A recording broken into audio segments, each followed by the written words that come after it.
Hello friends, स्वागत है आप सभी का मेरे यूट्यूब चैनल टेच हिंदी लर्नर्स में। चलिए आज स्टार्ट करते हैं। दोस्तों आज मैं आप सबके सामने यूपी टेट इन्वायरमेंट स्टडीज़ का प्रैक्टिस सेट नंबर 6 लेके आया हूँ। ठीक है, इसमें आपके सामने कुछ इंपॉर्टेंट क्वेश्चन हैं और कुछ इंपॉर्टेंट तथ्य भी दिए गए हैं जो कि यूपी टेट एग्ज़ाम के लिए और रीट परीक्षा के लिए बहुत ही ज़्यादा उपयोगी हैं। ठीक है, चलिए स्टार्ट करते हैं आज का सेशन। देखिए क्या है आपके सेशन में। आज का सेशन है यूपी टेट का जो प्रैक्टिस सेट नंबर 6 है और किस चीज़ का क्लास है आपका इन्वायरमेंट स्टडीज़ का। ठीक है, चलिए स्टार्ट करते हैं। क्वेश्चन नंबर 1 आप यहाँ पे ध्यान से देख पा रहे होंगे कि क्वेश्चन नंबर 1 आपके सामने यहाँ पे दिखाई दे रहा है। तो क्वेश्चन नंबर 1 आप यहाँ से पढ़ेंगे तो क्वेश्चन नंबर 1 में आपके सामने यहाँ पे क्या दिया है। क्वेश्चन नंबर 1 ध्यान से पढ़िएगा। ठीक है, तो क्वेश्चन नंबर 1 क्या दे रखा है यहाँ पे।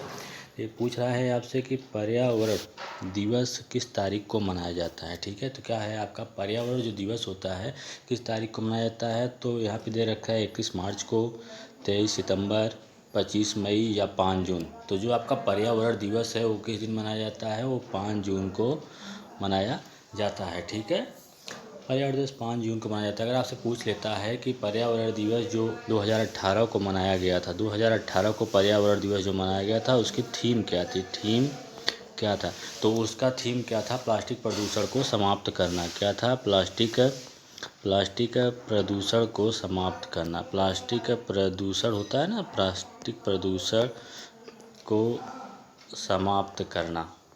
क्या थीम था, प्लास्टिक प्रदूषण को समाप्त करना था। ठीक है, चलिए फिर दोस्तों एक बार देखिएगा पर्यावरण दिवस किस तारीख को मनाया जाता है। तो पर्यावरण दिवस कब मनाया जाता है, 5 जून को मनाया जाता है। अगर आपसे पूछता है कि पर्यावरण दिवस जो 2018 को मनाया गया था उसका थीम क्या था, तो उसका थीम था प्लास्टिक प्रदूषण को समाप्त करना। ठीक है, जो पर्यावरण आपसे पूछ लेता है कि पर्यावरण के कितने घटक होते हैं, तो पर्यावरण के आपके 2 घटक होते हैं। एक आपका जैविक घटक होता है, दूसरा आपका अजैविक घटक होता है। ठीक है, अजैविक घटक। तो जैविक घटक में आपके कौन कौन से आते हैं, जैविक घटक में आपके जंतु वनस्पतियाँ आती हैं और अजैविक घटक में आपका आता है पृथ्वी, वायु, जल इत्यादि सारी चीज़ें आपके अजैविक घटक में आते हैं। ठीक है, चलिए आगे चलते हैं। यहाँ पे आप देख पा रहे होंगे कुछ इंपॉर्टेंट से पॉइंट भी आपको सामने यहाँ पे दिए गए हैं, इसको भी ध्यान से देखिएगा और समझने की कोशिश करिएगा। ठीक है, चलिए यहाँ पे क्या पूछ रहा है आपसे क्वेश्चन नंबर में, विश्व का एकमात्र प्लवि राष्ट्रीय पार्क स्थित है। विश्व का एकमात्र प्लवि राष्ट्रीय पार्क कहाँ पे स्थित है, तो ये स्थित है आपका कहाँ पे, किस शहर में, मणिपुर में स्थित है। मणिपुर में स्थित है। विश्व का एकमात्र प्लवि राष्ट्रीय पार्क स्थित है मणिपुर में। ठीक, चलिए आगे चलते हैं। आगे आपसे क्या पूछ रहा है यहाँ पे ध्यान से पढ़िएगा कि क्या दिया है। कि पूछ रहा है कि चिपको आंदोलन का संबंध किससे है। तो चिपको आंदोलन जो था, चिपको आंदोलन का संबंध किससे है, तो चिपको आंदोलन का संबंध है वृक्षों से। किससे संबंधित है, वृक्षों को बचाने से संबंधित है। ठीक है, तो यहाँ पे आपके अगर पूछता है कभी क्वेश्चन में कि चिपको आंदोलन का संबंध किससे है, तो आप क्या कहेंगे, उसका जवाब क्या देंगे, वृक्षों से संबंधित है। चिपको आंदोलन की शुरुआत कहाँ से हुई थी अगर पूछ लेता है, तो चिपको आंदोलन की शुरुआत उत्तराखंड राज्य के उत्तराखंड राज्य से स्टार्ट हुआ था। ठीक है, अगर उत्तराखंड राज्य से पूछता है कि किस गांव से, तो उत्तराखंड के रैणी गांव से स्टार्ट हुआ था। कहाँ पे, रैणी ग्राम से स्टार्ट हुआ था। तो इस चिपको आंदोलन में हुआ क्या था भैया, कि जो पेड़ पौधे थे उनको बचाने के लिए महिलाओं ने उस पेड़ से चिपक के उसकी सुरक्षा की थी। ठीक है, चलिए आगे चलते हैं नेक्स्ट क्वेश्चन पे। देखिएगा यहाँ आपसे क्या कर रहा है कि नेक्स्ट क्वेश्चन पे कर रहा है, समुद्री घास किस तत्व का महत्वपूर्ण स्रोत होते हैं। तो समुद्री घास जो होते हैं किसका महत्वपूर्ण स्रोत होते हैं, तो क्या इसका स्रोत होते हैं, आयोडीन जो होता है, आयोडीन के क्या होते हैं, मुख्य स्रोत हो। जो समुद्री घास पतवार कुछ भी पाए जाते हैं वो किसका महत्वपूर्ण स्रोत होता है, वो आयोडीन का महत्वपूर्ण स्रोत होता है। अगर पूछ लेता है कि आयोडीन की कमी से कौन सा रोग होता है, तो कौन सा रोग होता है, आयोडीन की कमी से घेघा रोग हो जाता है। ठीक है, तो आयोडीन की कमी से कौन सा रोग होता है, घेघा रोग हो जाता है। ठीक है, चलिए नेक्स्ट चलते हैं, नेक्स्ट क्वेश्चन पे आगे चलते हैं। यहाँ पे आगे आपसे क्वेश्चन नंबर 2 क्या पूछ रहा है। ठीक है, ध्यान से इसको पढ़िएगा। क्वेश्चन नंबर 2 को क्या कर रहा है कि कि निम्नलिखित में से कौन सा फारसी कवि, कौन थे? फारसी कवि थे जिन्होंने अपनी कविता में पर्यावरण को चित्रित किया था। ठीक है, किसको चित्रित किया था? पर्यावरण को चित्रित किया था, जिसने अपनी कविता में भारतीय पर्यावरण को चित्रित किया था। सॉरी, यहाँ पे भारतीय होगा, भारतीय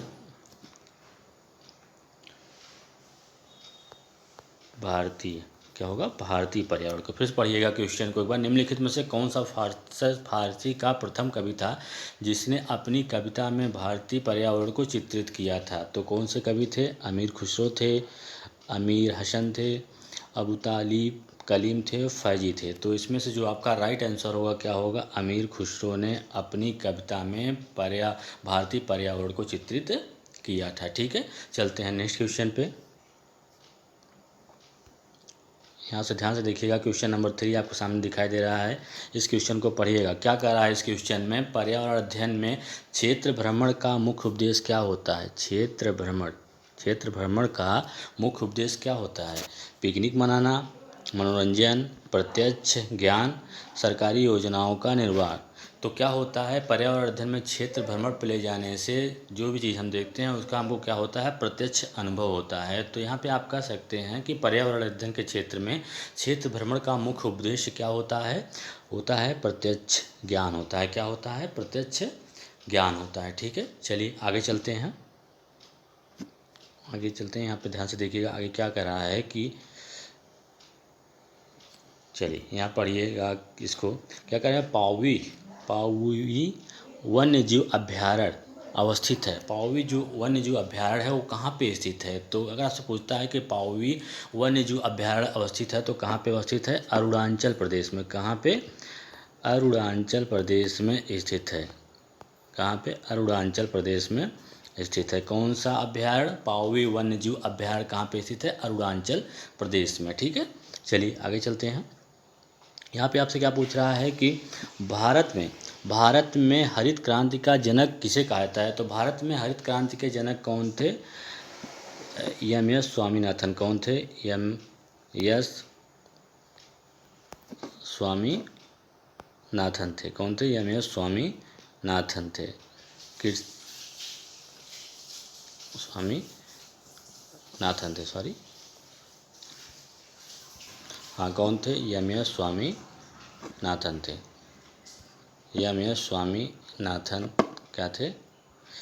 भारत में हरित क्रांति का जनक किसे कहा था? भारत में हरित क्रांति का जनक जो थे एम.एस. स्वामीनाथन थे। इनको कृषि वैज्ञानिक भी कहा जाता है। ठीक है, चलिए आगे चलते हैं।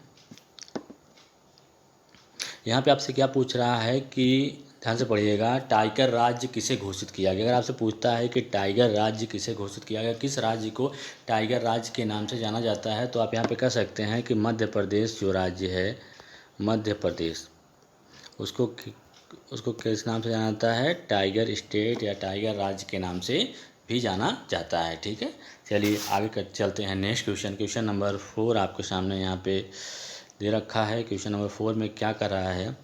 क्वेश्चन नंबर 4 में आप सामने कर रहा है कि निम्नलिखित में से कौन सा पर्यावरण अध्ययन नहीं है?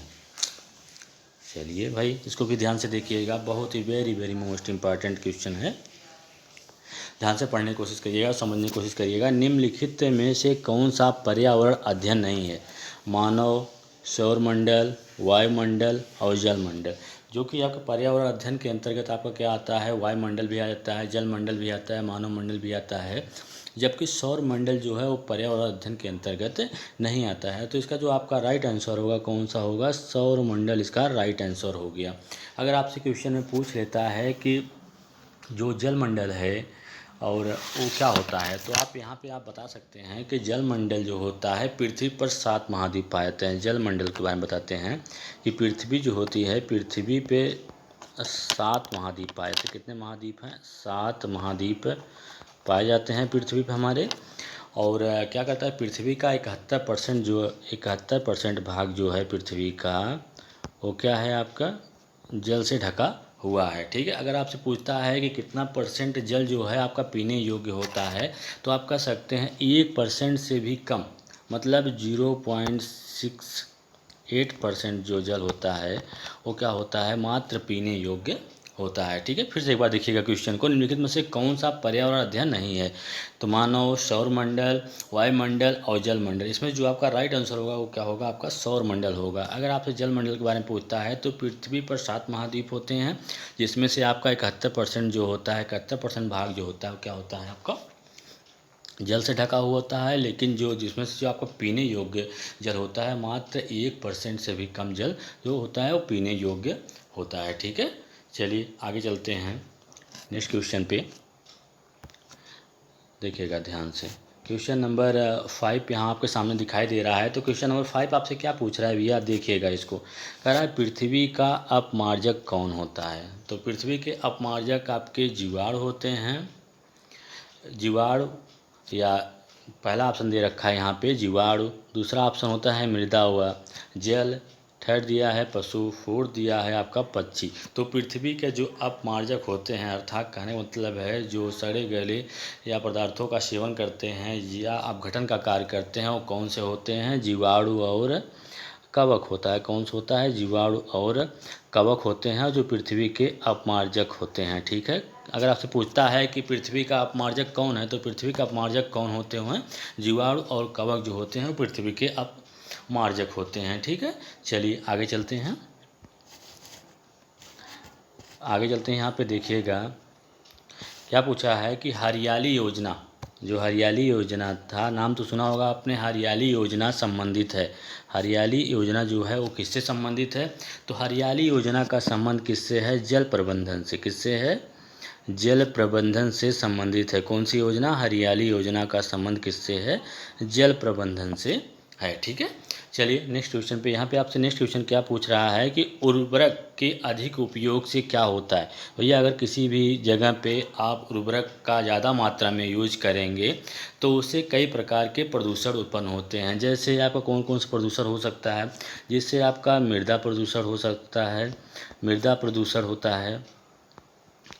फिर सेकंड कौन सा प्रदूषण हो सकता है, जल प्रदूषण होता है, जल प्रदूषण होता है, जल दूषित हो जाते हैं। ज़्यादा मात्रा में अगर आप खेत में उर्वरक यूज करते हैं तो जल प्रदूषण हो जाता है। खेत में आप उर्वरक का यूज करेंगे, जो खेत का जल है अगर वह के आपके नदी नालों में जाएगा तो वहाँ पे आपका ज़्यादा मात्रा में प्रदूषण करता है। फिर आपका क्या होता है इससे भैया, वायु प्रदूषण भी होता है। क्या होता है, वायु प्रदूषण भी होता है।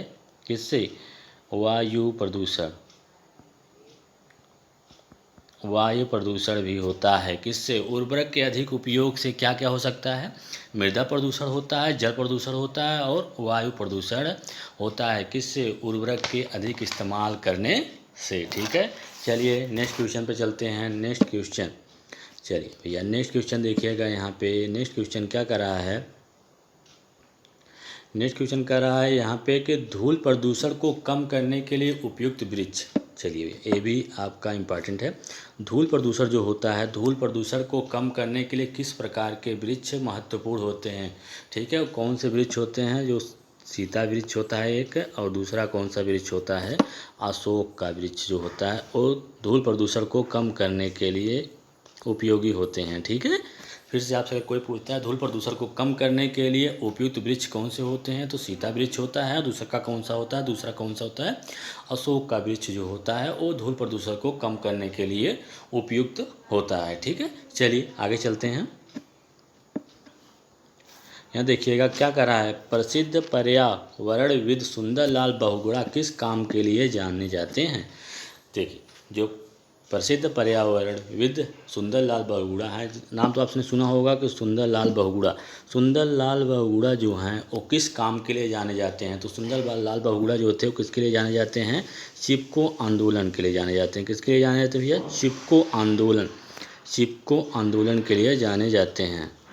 चिपको आंदोलन अगर आपसे पूछ लेता है कि चिपको आंदोलन की शुरुआत कहाँ से हुई थी, तो आप बताएंगे उत्तराखंड से हुआ था। कहाँ से हुआ था, उत्तराखंड,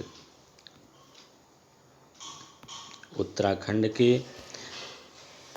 रैड़ी गांव से, रैड़ी गांव से स्टार्ट हुआ था। कहाँ से, रैड़ी गांव से स्टार्ट हुआ था। ठीक है, इसमें क्या हुआ था कि महिलाएं पेड़ों की सुरक्षा के लिए पेड़ों से चिपक गई थी। ठीक है, ताकि उनकी सुरक्षा की जा सके। ठीक है, चलिए आगे चलते हैं नेक्स्ट क्वेश्चन पे।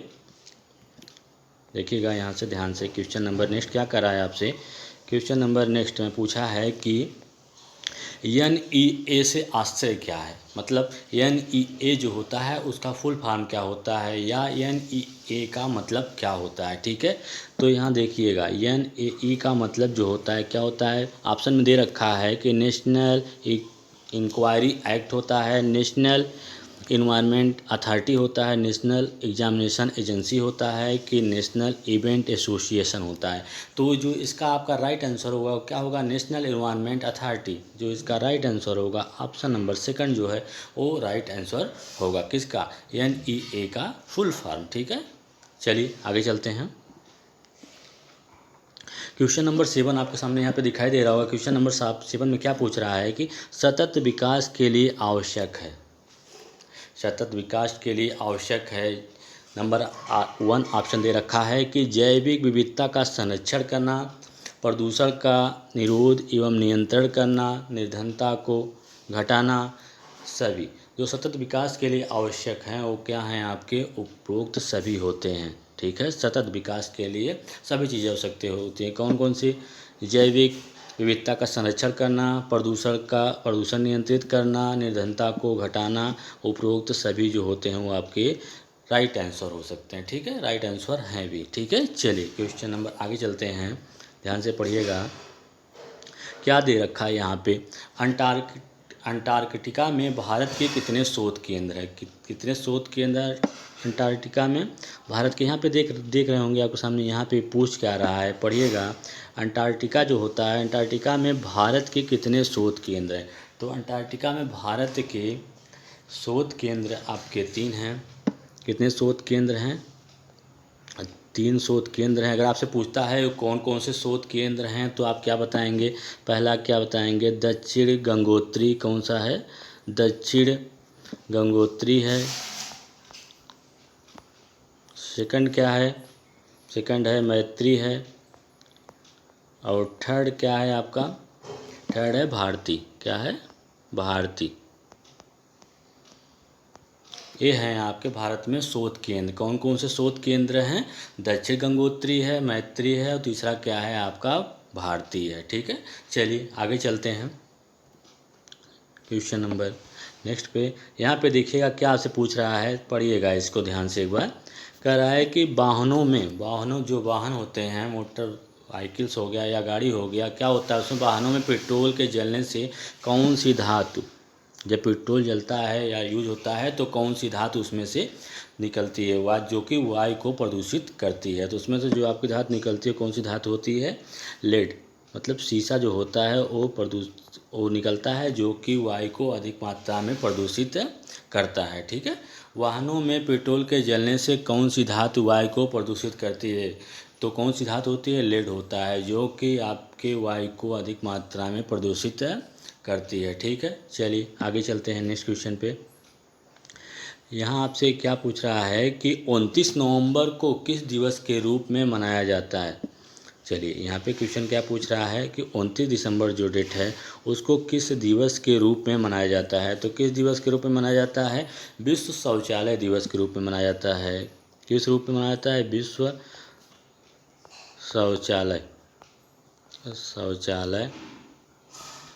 शौचालय दिवस के रूप में मनाया जाता है। किसको, 19 नवंबर को विश्व शौचालय दिवस के रूप में मनाया जाता है। ठीक है, आगे चलते हैं क्वेश्चन नंबर नेक्स्ट पे।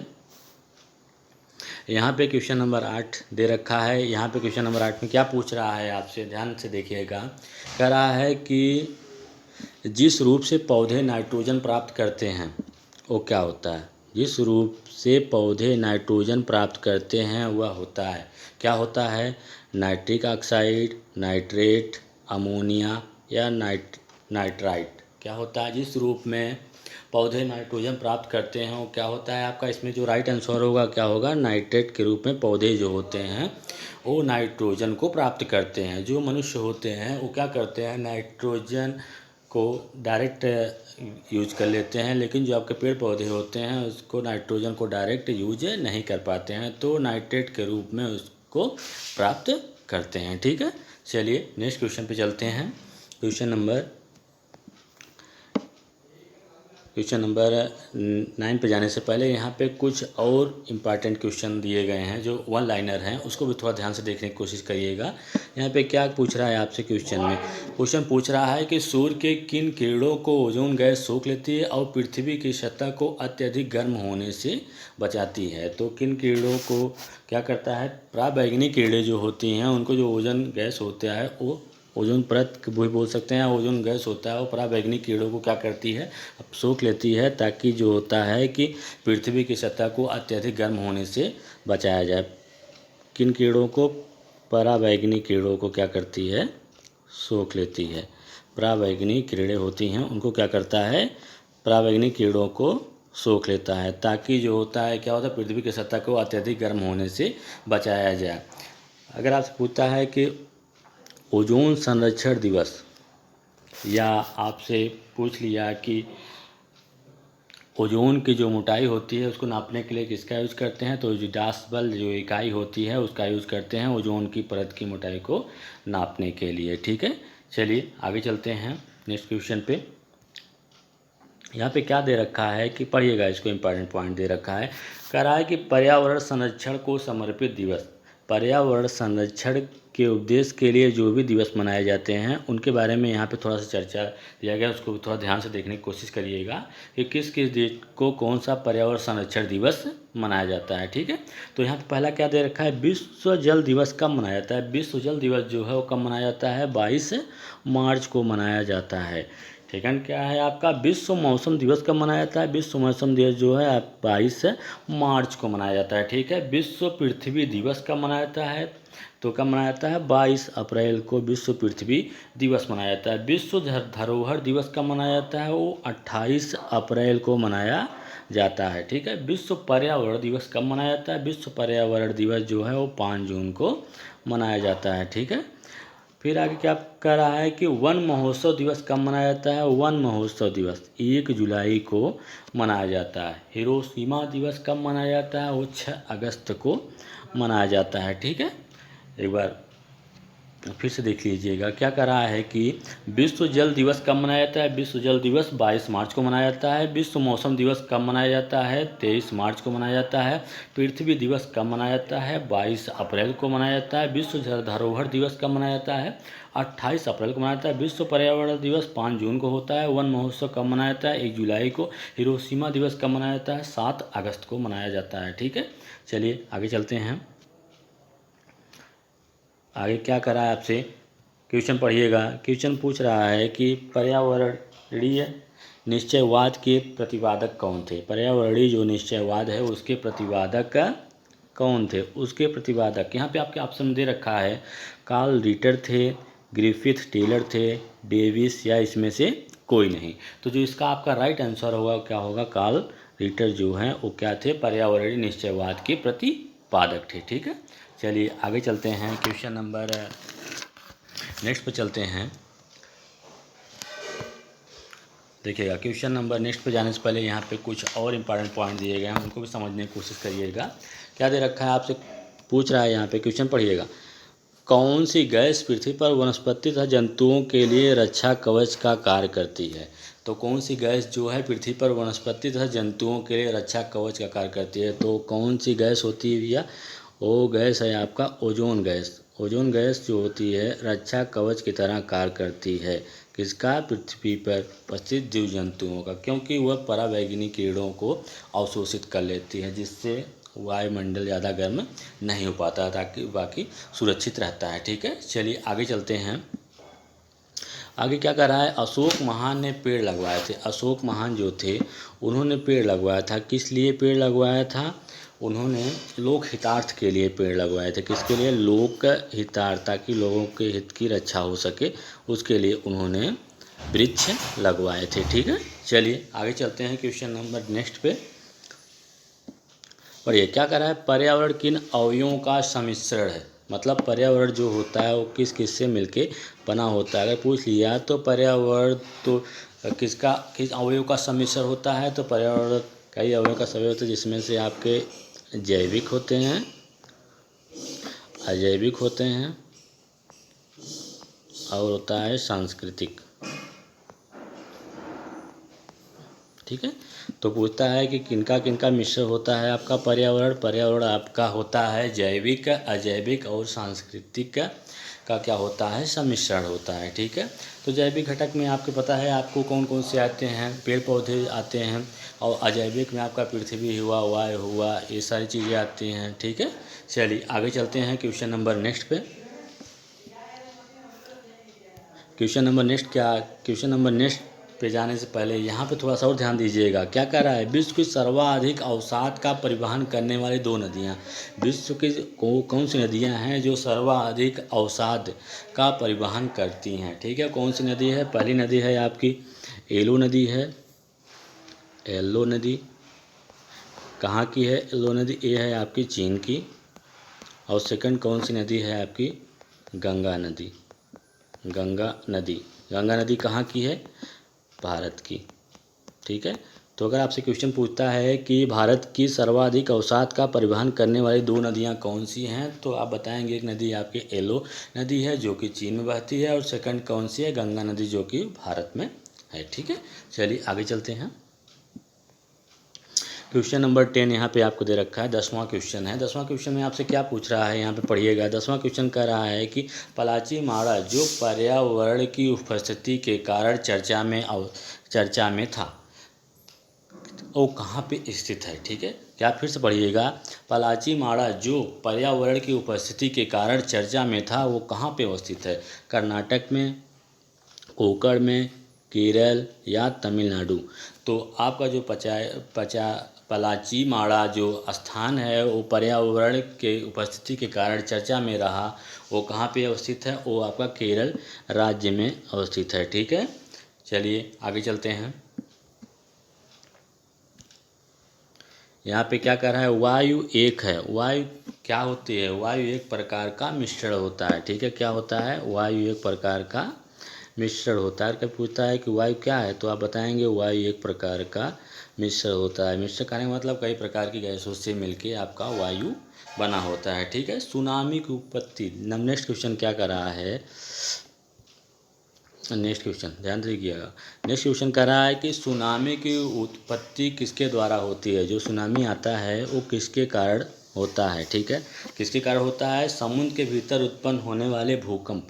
जो समुद्र के अंदर जो भूकंप आते हैं उसके कारण ही क्या होता है, आपका सुनामी आता है। ठीक है, अगर आपसे कभी क्वेश्चन पूछता है एग्जाम में तो क्या कहता है, अगर सुनामी की उत्पत्ति किसके द्वारा होती है या सुनामी आने का कारण क्या होता है, तो आप बता सकते हैं कि सुनामी होने का कारण होता है भूकंप। जो समुद्र के भीतर उत्पन्न होने वाले भूकंप जो होते हैं उसके कारण ही क्या होता है, सुनामी आता है। ठीक है, चलिए नेक्स्ट क्वेश्चन पे चलते हैं। क्या कह रहा है कि यहाँ पे क्वेश्चन पढ़िएगा। संयुक्त राष्ट्र संघ ने 2002 को किसका अंतर्राष्ट्रीय वर्ष घोषित किया है। क्या किया है कि संयुक्त राष्ट्र संघ ने 2002 को किसका अंतर्राष्ट्रीय वर्ष घोषित किया है। तो किसका अंतर्राष्ट्रीय वर्ष घोषित किया है, सतत विकास का। किसका, सतत विकास का अंतर्राष्ट्रीय वर्ष घोषित किया है। ठीक है, थैंक यू। अगर आपको मेरा क्लास अच्छा लगा हो तो लाइक एंड सब्सक्राइब करना ना भूलें। ठीक है, ओके, थैंक यू।